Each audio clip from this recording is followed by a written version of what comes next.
जैसा कि लूका की पुस्तक के एक अध्याय और उसके 26वें पद में लिखा है कि 6वें महीने में परमेश्वर की ओर से जिब्राइल स्वर्गदूत गलील के नासरत में एक कुंवारी के पास भेजा गया, जिसकी मंगनी यूसुफ नामक दाऊद के घराने के एक पुरुष से हुई थी। उस कुंवारी का नाम मरियम था। जैसा कि इस पदों में आपने पढ़ा कि मरियम जो थी वो नासरत नगर की रहने वाली थी और नासरी यीशु मसीह भी कहलाए, क्योंकि यीशु मसीह भी नासरत में पले बड़े और उन्होंने वहाँ पर अपने महत्वपूर्ण समय को बिताया। 30 साल की उम्र तक वो उस जगह पर रहे थे, जो कि गलील में है और आज भी इस जगह को देखा जाता है।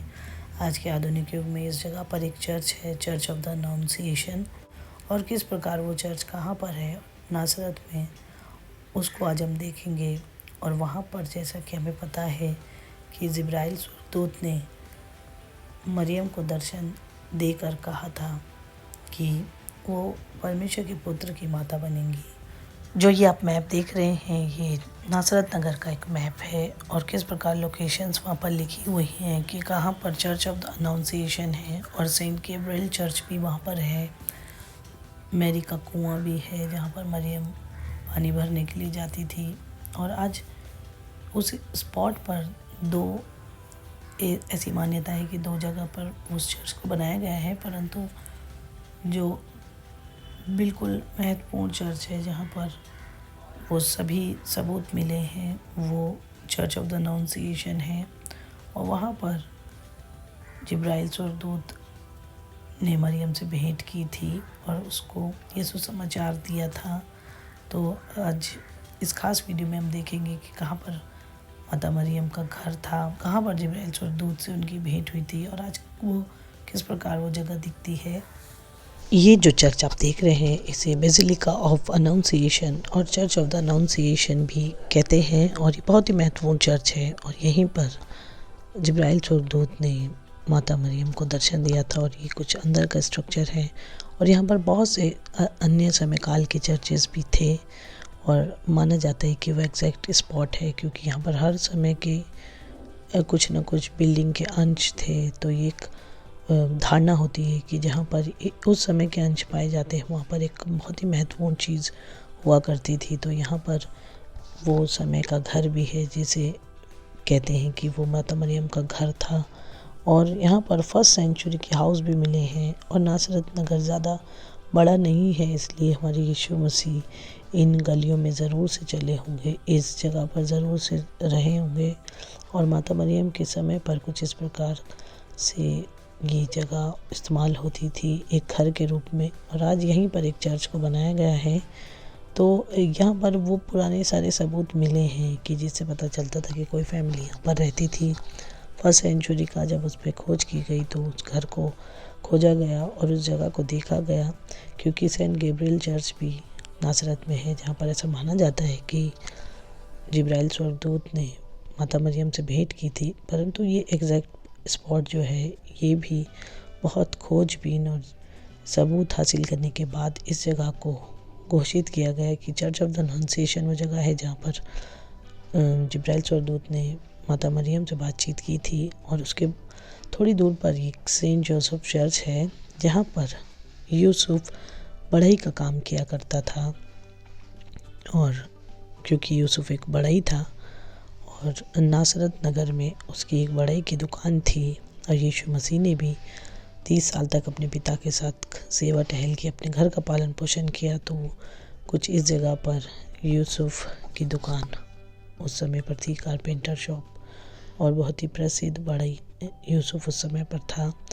इसके कुछ अंश यहाँ पर देखने को मिलते हैं। यहाँ पर भी बहुत ही अच्छी बिल्डिंग के अंश मिले हैं। तो कुछ इस प्रकार से चर्च ऑफ द अनाउंसिएशन और चर्च ऑफ जोसेफ इसकी एक ख़ास मान्यता है। और यहाँ पर क्योंकि यीशु मसीह नासरी कहलाए, नासरत नगर में जैसे बाइबल में लिखा है लूका में कि वो यहाँ पर थे, तो ये कुछ जगहें हैं जैसे मैंने आपको बताई कि ये पुराना नासरत नगर है। तो ये यीशु मसीह का घर के रूप में इस जगह को रिकॉग्नाइज़ किया जाता है कि यीशु मसीह का घर यहाँ पर था, यहाँ पर वो रहे थे। तो बहुत ही महत्वपूर्ण जगह है। और क्योंकि नासरत नगर में यीशु मसीह पले बड़े थे और बड़े जवान हुए थे, तो ये मोस्ट प्रोबेबली वो हर जगह गए होंगे, क्योंकि नासरत ज़्यादा बड़ा नहीं है। इसलिए क्योंकि यीशु मसीह नासरी कहलाए, तो नासरत नगर अपने में एक बहुत ही विशेष महत्वपूर्ण स्थान रखता है। और जब यीशु मसीह नासरत से निकले तो इस जगह की रूपरेखा बदल गई है, और आज भी जीसस ऑफ नासरत नाम से यीशु मसीह जाने जाते हैं, यीशु नासरी नाम से जाने जाते हैं। और इस जगह की वैल्यू यीशु मसीह के होने से बढ़ गई है। जैसे जिस प्रकार यीशु मसीह ने चरनी में जन्म लिया और उस गौशाले के जिक्र हर जगह होता है, उसी प्रकार नासरत नगर से जब यीशु मसीह निकल कर सेवकाई करने गए तो नासरत नगर भी प्रसिद्ध हो गया यीशु मसीह के द्वारा। जब माता मरियम गर्भवती थी, उन दिनों में अगस्तुस कैसर की ओर से आज्ञा निकली कि सारे जगत के लोगों के नाम लिखे जाएं। और ये अध्याय आपको लूका के पुस्तक उसके दूसरे अध्याय में इसका जिक्र है। ये पहली नाम लिखाई उस वक्त हुई जब क्विरिनियुस सीरिया का हाकिम था। सब लोग अपने नाम लिखवाने के लिए अपने अपने नगर को गए। अतः यूसुफ भी इसलिए कि वह दाऊद के घराने और वंश का था, गलील के नासरत नगर से यहूदिया के दाऊद के नगर बैतलहम को गया। और जिसे आपने देखा कि वो गलील की नासरत नगर से, क्योंकि वो वहीं पर रहता था, और जब उसने ये खबर सुनी कि मरियम गर्भवती है तो उसे चुपके से त्याग देने की सोच की, तब स्वर्गदूत ने उसको स्वप्न में दर्शन देकर कहा कि अपनी पत्नी मरियम को अपने यहाँ ले आ। तो वो मरियम को अपने घर ले गया, और वो भी नासरत का निवासी था। तो दोनों नासरत नगर से तब दाऊद के नगर बैतलहम को गए। तो उन्होंने काफ़ी समय यहाँ पर बिताया है, इस घर में बिताया है, और ये मरियम का घर था। और आज भी इसको लोग विज़िट करते हैं, जाते हैं, जगहों को देखते हैं, क्योंकि बाइबल में लिखा है कि वो गलील के नासरत से यहूदिया के दाऊद के नगर बैतलहम को गया। तो कितनी महत्वपूर्ण जगह है ये, जहाँ पर जिब्राइल स्वर्गदूत ने माता मरियम को इतना शुभ संदेश दिया कि वो सभी लोगों के लिए है। इसीलिए यहाँ पर लोग जाते हैं, विज़िट करते हैं, नासरत को देखते हैं कि नासरत से जो अच्छी वस्तु निकली वो कितनी प्रसिद्ध हुई और दुनिया में फैल गई। और यीशु मसीह ने यहाँ से अपनी सेवकाई को शुरू करा। यहाँ पर रह के यीशु मसीह ने अपने जीवन के दिनों को बिताया है। तो बहुत महत्वपूर्ण जगहें हैं ये जो आप देख रहे हैं, और विश्वास कीजिए कि यीशु मसीह आपकी परिस्थितियों को बदलने वाला परमेश्वर है। ये क्रिसमस हमेशा के क्रिसमस की तरह आपके लिए खुशहाली और आनंद को लेकर आए, क्योंकि यीशु के मसीह का जब जन्म हुआ तो वो हमारे और आपके आनंद के लिए हुआ। जय मसीह की।